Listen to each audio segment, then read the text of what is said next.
Well, Scunthorpe is one of 5 towns in our area which will benefit from the government's millions. The others are Grimsby, Skegness, Spalding and Boston. The plan is to allow local people to decide how to improve their high street and other public services like parks and libraries. Well, Susie Lawson has been to Scunthorpe today to hear what people there think. It wants a good clean up. Well, it's gone down quite a lot. There ain't really much in town anymore. Like many town centres, Scunthorpe has its fair share of empty shops, with another high street chain closed last month. There isn't a lot of choice for shops, isn't there? You know, if you want to go, suppose you have to go out of town, really. To give up town centres is just a bit depressing. Yeah. It just makes the town a bit soulless. The government says its funding pot of £1.5 billion will be shared between 75 deprived areas. Towns like Scunthorpe can apply for up to £20 million from the funding pot, and the idea is that a local board will be set up so that local communities can decide how the money should be spent. But the funding is for the next 10 years, so the question is it enough to give Scunthorpe the boost it needs?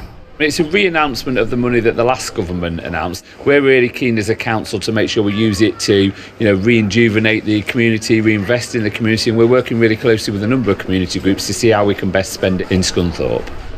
Grimsby, Skegness, Spalding and Boston are also on the government list for funding. But where do people in Scunthorpe want to see the money spent? Most of the parks are disgraceful at Scunthorpe at the moment. Unsafe. Broken glass, everything all over the place. Could be better.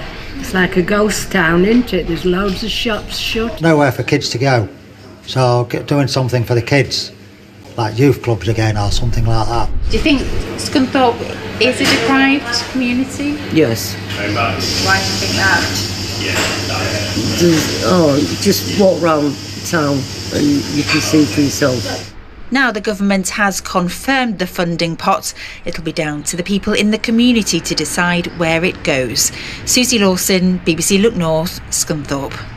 And thanks to those people that Susie spoke to in Scunthorpe today. So there we are. We've heard big names investing in Hull and that money to help some of our city centres. Well, earlier I spoke to Paul Swinney. He's an economist who specialises in towns and cities. Mr. Swinney, Marks & Spencer's expanding in Hull, IKEA coming for the first time, both two out-of-town retail parks. What does that actually say about Hull? Well, it's good news that a business wants to come and invest, particularly I think businesses like IKEA and Marks & Spencer's. So that's a thumbs up, I think, for the broader Hull economy. Of course, there was a challenge for Hull in terms of the performance of its city centre and the high street in the centre in particular. And certainly more of out-of-town retail probably won't do a great deal for what's going on in the very heart of Hull. So good news in the broader terms. In the specific element of performance of the high street, clearly there are still then challenges for how attractive Hull city centre is. Well, that is an understatement. Angela Rayner's giving places like Scunthorpe and Grimsby money to help, amongst other things, with the high street. Is that actually, when you think about it, a waste of money? Has the high street had it? It hasn't had it, the high street. There's certainly it feels like it has. They're all full of vape shops and charity shops, nothing else.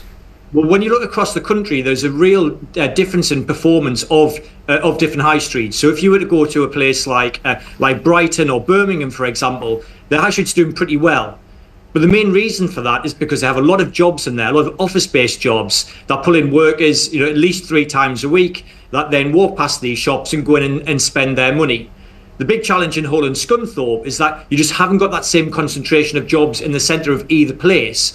So I think if the high street is going to be going to perform better again in the future, it's going to have that concentration of jobs in the centre.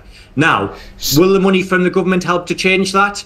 It really depends on what it is that they spend it on. But certainly just spend it on high street related things and its own is not going to make a difference. When it's so the fact that Scunthorpe and Hull are in the mess that they're in with shops and lack of shops is because there's not enough people working in those two places. That's what we're saying, is it?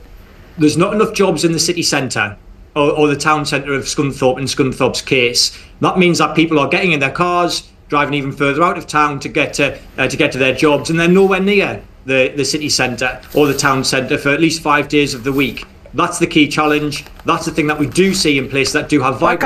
I can't see that changing. That's not going to change, is it? Well, it all depends on policy. I think certainly from a Hull perspective, if we have a concentration on trying to make Hull city centre a more attractive place to do business, that is something we could turn around. But it will require a very focused approach from policy to have a city centre first policy in order to bring that about. OK, good answer. One final question. If there was one thing you could do to make Hull better, what would it be?